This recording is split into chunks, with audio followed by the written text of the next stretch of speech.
ati ubuzima bwanjye bwose naragushakishije,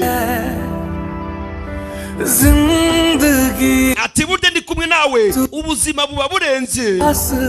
Yo ati ndi kumwe nawe, ati iminsi yanjye bimeze nk'inzozi, ndi kumwe nawe amajoro yanjye aba ameze ngasaga. Ati buri mwanya nshimira Imana kubwo kumwenyura kwawe. Yo ati burya uri umurwaneza, umurwaneza w'umutima wanjye.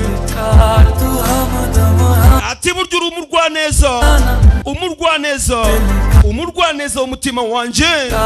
Yo ndetse uri n'umukunzi wanjye, umukunzi wanjye w'umutima wanjye. Yo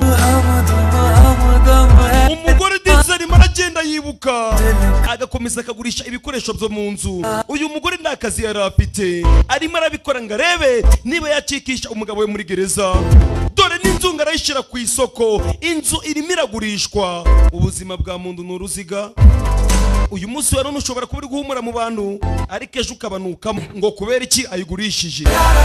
Bas umugore agakomeza akibuka, yari afite umugabo umukunda, umugore ndakirya, umugore ndakiryama, umugabo we ari muri gereza. Muri gereza aho umugabo bari nawe ntabwo amerewe neza, arimo arakubitwa buri munsi, inkoko arimo arayinganya ikigori.